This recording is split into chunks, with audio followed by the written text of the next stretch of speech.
Hello student, इस video में आंशिक अवकलजों में व्युत्क्रमित संबंध, समाकलन तथा क्रमचय के बारे में डिस्कस करेंगे। तो सबसे पहले हम डिस्कस करते हैं आंशिक अवकलजों में व्युत्क्रमित संबंध। इसके लिए माना z is a function of x, y। यदि x में परिवर्तन dx व y में परिवर्तन dy हो तो z में परिवर्तन dz होगा, जिसे हम लिखेंगे dz बराबर delta z upon delta x y d x plus delta z upon delta y x d y होगा। यदि dz बराबर m dx plus n dy हो तो इन दोनों की तुलना करने पर m बराबर x के सापेक्ष कांस्टेंट y पर x के सापेक्ष z में परिवर्तन की दर और n बराबर कांस्टेंट x पर y के सापेक्ष z में परिवर्तन की दर होगा। यदि हम delta m upon delta y at constant x पे ज्ञात करें तो यहाँ से del square z upon del Y del x प्राप्त होगा। इसी प्रकार delta n upon delta x constant y ज्ञात करें तो उसका मान del square z upon del x del y होगा। हमने क्रमविनिमय गुणधर्म में पढ़ा था कि क्रमविनिमय गुणधर्म से del square Z upon del Y del X बराबर del square Z upon del X del Y. अतः हम कह सकते हैं del M upon del Y constant X बराबर del N upon del X constant Y. इस समीकरण को ही आयलर रेसिप्रोकल इक्वेशन कहते हैं। ऊष्मागतिकी में चार महत्वपूर्ण समीकरण होते हैं जो निम्न प्रकार हैं। डी बराबर T D S minus P D V, D H बराबर T D S plus V D P, D A बराबर minus S D T minus P D V और डी जी बराबर minus S D T plus V D P. हाँ, D आंतरिक ऊर्जा में परिवर्तन की दर, डी एस एंट्रोपी में परिवर्तन, डी वी आयतन परिवर्तन, डी एच एंथैल्पी परिवर्तन, डी पी दाब परिवर्तन, हेल्महोल्ट्ज में परिवर्तन ऊर्जा में परिवर्तन, डी ताप में परिवर्तन, डी गिब्स ऊर्जा में परिवर्तन तथा डीपी दाब में परिवर्तन को रिप्रेजेंट करता है। यदि इन इक्वेशनों पर रेसिप्रोकल समीकरण delta M upon delta Y constant X बराबर delta N upon delta X constant Y का उपयोग किया जाए, यदि डी जेड बराबर M D x plus N D Y हो तो हमें समीकरण से delta T upon delta V constant entropy बराबर minus delta P upon delta S constant volume प्राप्त होगा। समीकरण 2 से delta T upon delta P constant entropy बराबर delta V upon delta S constant pressure प्राप्त होगा। समीकरण 3 से delta S upon delta V constant temperature बराबर delta P upon delta T constant volume प्राप्त होगा। और 4 समीकरण से minus delta S upon delta P constant temperature बराबर delta V upon delta T constant pressure प्राप्त होगा। ये रेसिप्रोकल समीकरण का यूज करके ये प्राप्त समीकरण ऊष्मागतिकी में बहुत ही इम्पोर्टेंट समीकरण हैं। तो हम डिस्कस करेंगे कि समाकलन क्या होता है। समाकलन अवकलन का रेसिप्रोकल होता है अर्थात प्रतिलोम प्रक्रिया है। इसे प्रति अवकलज भी कहते हैं। किसी फलन f(x) का समाकलन एक ऐसा फलन कैपिटल f(x) है जिसका x के सापेक्ष अवकलन स्मॉल f(x) है। अर्थात इंटीग्रल ऑफ f(x) dx बराबर कैपिटल f(x), जहाँ कैपिटल f(x) का x के सापेक्ष अवकलन स्मॉल f(x) है। यहाँ स्मॉल f(x) को समाकल ले तथा कैपिटल f(x) समाकल कहलाता है। अब हम डिस्कस करेंगे कि समाकलन का स्थिरांक। हम जानते हैं कि अचर की x के सापेक्ष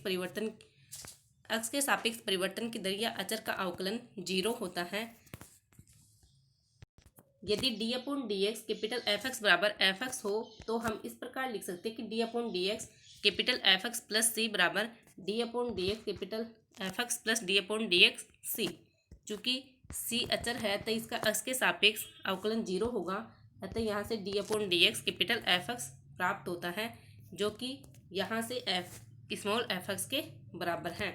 अतः हम इसको लिख सकते कि इंटीग्रल f(x) dx बराबर कैपिटल f(x) प्लस c, जहाँ c अचर है जिसका मान निश्चित नहीं होता है, अतः इसे अनिश्चित समाकलन कहते हैं। अब है निश्चित समाकलन। यदि समाकलन को दी गई सीमाओं में करना हो तो उसे निश्चित समाकलन कहते हैं। यदि समाकलन की सीमाएं दी गई हो तो वह निश्चित समाकलन कहलाता है।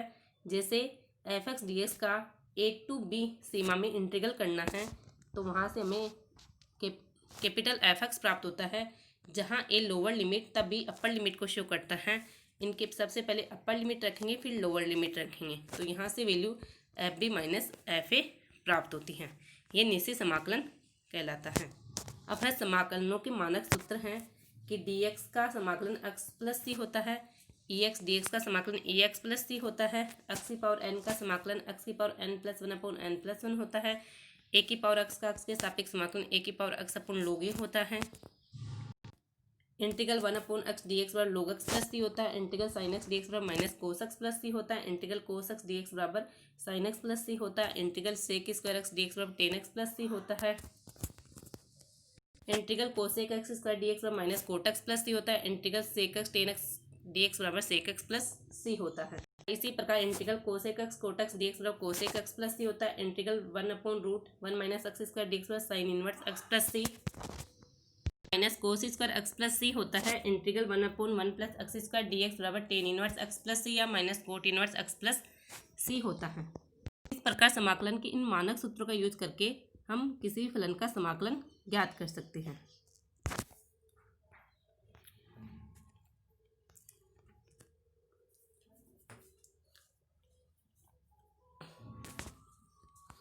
समाकलन के प्रमेय। इंटीग्रल के f(x) dx बराबर, जहाँ के अचर है तो के अचर को बाहर रखने पर के इंटीग्रल f(x) dx प्लस सी होगा।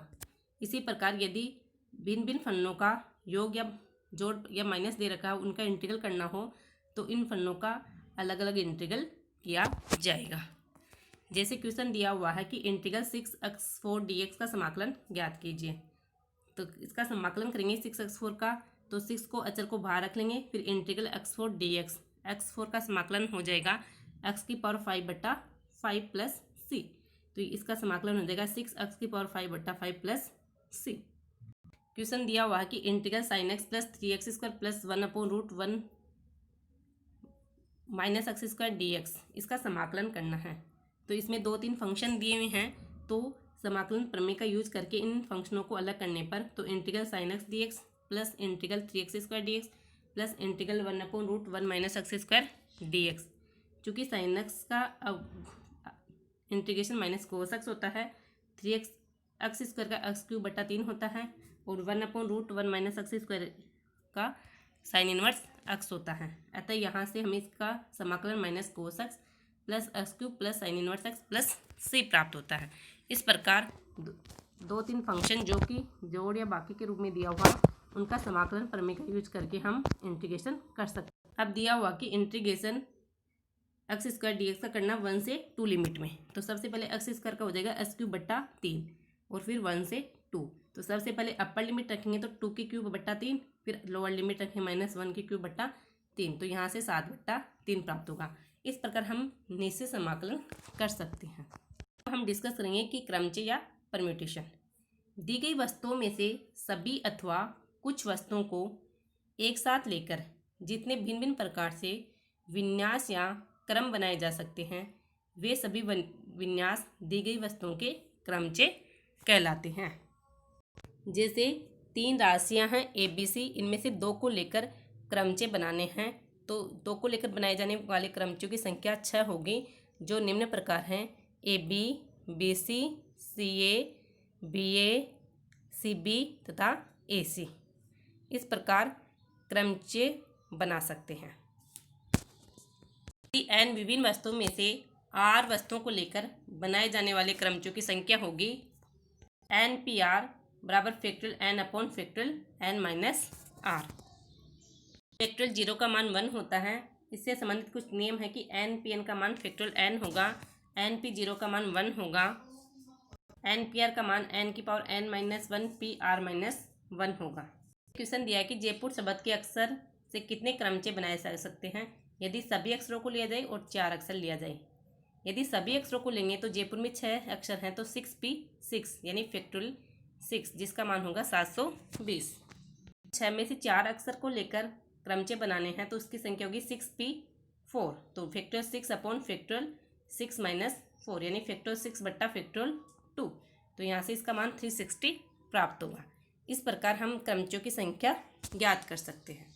है कि उन वस्तु के क्रमचे ज्ञात करना जिनमें से कुछ समरूप हो, कि n वस्तुएं दी गई हैं, उसमें से p वस्तुएं एक प्रकार की हो, q वस्तुएं एक प्रकार की हो तथा r वस्तुएं एक प्रकार की हो तथा से सभी वस्तुएं भिन्न भिन्न प्रकार की हो, तो क्रमचों की कुल संख्या x हो तो x को रिप्रेजेंट करेंगे x बराबर factorial n upon factorial p into factorial q into factorial r, जहाँ n टोटल वस्तुएं हैं, फैक्टोरियल p एक प्रकार की हैं, q एक प्रकार की है तथा r एक प्रकार की हैं।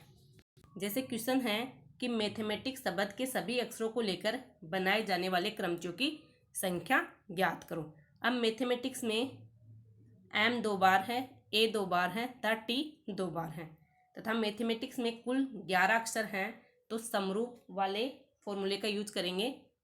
तो इसमें मैथमेटिक्स में कुल 11 अक्षर हैं, जिसमें m 2 बार, a 2 बार तथा t 2 बार है। अतः क्रमचों की संख्या हो जाएगी कुल फैक्टोरियल n बराबर factorial 11 factorial 2 into factorial 2 into factorial 2। इसको सोल्व करके हम आंसर प्राप्त कर सकते हैं। इसी प्रकार हम बनाना शब्द में भी क्रमचों की संख्या इस फॉर्मूले से ज्ञात कर सकते हैं। अब हम डिस्कस करेंगे कि प्रतिबंधित क्रमचे। यदि किसी क्रमचे में कुछ विशिष्ट वस्तुओं को नियत स्थानों पर रखने का प्रतिबंध हो तो उसे प्रतिबंधित क्रमचे कहते हैं। इस पे एक क्वेश्चन सोल्व करते हैं कि दिया है कि उदयपुर शब्द के अक्षरों से कितने क्रमचे बनेंगे यदि प्रत्येक क्रमचे का प्रारंभ p अक्षर से हो, प्रत्येक क्रमचे में p r एक साथ इसी क्रम में आए और प्रत्येक क्रमचे में p r साथ साथ आवे। कि प्रत्येक क्रमचे का प्रारंभ p से हो तो इसमें p प्रथम स्थान पर नियत है, अतः अब हमें 6 अक्षरों को व्यवस्थित करना होगा। अतः क्रमचों की संख्या हो जाएगी 6p6, जिसको सोल्व करने पर हमें 720 प्राप्त होगा। सेकंड है कि pur एक साथ इसी क्रम में आए तो pur को एक अक्षर मानेंगे, अतः उदयपुर शब्द में अक्षरों की संख्या रह जाएगी 5। अतः इनको व्यवस्थित करने या क्रमचों की संख्या हो जाएगी 5p5, जिसको सोल्व करने पर फैक्टोरियल 5 प्राप्त होगा और फैक्टोरियल 5 120 प्राप्त होगा। थर्ड है pur साथ साथ आने के क्रमचे, तो 3 शब्द साथ साथ आएंगे तो इसके लिए हो जाएगा 3p3 यानी 6। यदि pur को एक अक्षर माना जाए तो क्रमचों की संख्या हमने ज्ञात की 120। यदि pur स्थान बदल कर आए तो क्रमचे कितने हो जाएंगे 6, कि क्या पता upr आ जाए, rup आ जाए तो 6 हो जाएगा। अतः क्रमचों की कुल संख्या कितनी हो जाएगी 6 इंटू 120 बराबर 720। इस प्रकार प्रतिबिंब क्रमचों से संबंधित क्वेश्चन भी हम सोल्व कर सकते हैं। अब हम डिस्कस करेंगे बढ़ते क्रमचे। बढ़ते क्रमचे क्या है कि दी गई n वस्तुओं में से सभी अथवा कुछ वस्तुओं को वर्त की परिधि में चारों ओर क्रम के अनुसार रखने के ढंग को ही वर्ते क्रमचे कहते हैं। माना कि n वस्तुओं को वर्ताकार व्यवस्थित किया जाता है। इनमें से सबसे पहले एक वस्तु को एक स्थान पर रख देते हैं। अब शेष n-1 वस्तुओं को पहली वस्तु के सापेक्ष रखने के कुल तरीके होंगे फैक्टोरियल n-1। जैसे 9 व्यक्तियों को एक गोल मेज पर कितने प्रकार से बिठाया जा सकता है। गोल मेज वर्ताकार है, इसलिए तो सबसे पहले एक व्यक्ति को बिठाएंगे तो उसका निश्चित स्थान फिक्स कर दिया। अब कितने व्यक्ति रह गए 8 व्यक्ति रह गए, तो 8 व्यक्तियों को पहले एक व्यक्ति के सापेक्ष व्यवस्थित करने के तरीके हो जाएंगे फैक्टोरियल 9-1 यानी फैक्टोरियल 8, जिसकी वैल्यू हम ज्ञात कर सकते हैं। इस प्रकार वर्ती क्रमचे से संबंधित क्वेश्चन हम सोल्व कर सकते हैं। लेकिन वर्ती क्रमचे में मेन इंपॉर्टेंट बात क्या है, यदि वृत्त में दक्षिणावर्त यानी एवं वामावर्त क्रमचों की संख्या समान एक ही मानी जाए या समान समझी जाए या एक ही समझी जाए तो वर्ती क्रमचों की संख्या आधी हो जाएगी, जो हो जाएगी 1/2 फैक्टोरियल n-1। जैसे 20 फूलों से कुल कितनी माला बनाई जा सकती है। चूँकि माला में फूलों को या दक्षिणावर्त लो या वामावर्त लो, क्रमचियों की संख्या एक ही मानी जाएगी। अतः 20 फूलों से बनने वाली मालाओं की संख्या हो जाएगी 1/2 फैक्टोरियल n-1 यानी 20-1 तो 1/2 फैक्टोरियल 19। इस प्रकार हम क्रमचय से संबंधित कोई भी क्वेश्चन सोल्व कर सकते हैं जो बढ़ते क्रमचय से संबंधित हो, प्रतिबंधित क्रमचय से संबंधित हो या उन वस्तुओं के क्रमचय जिसमें कुछ वस्तुएं समरूप हों।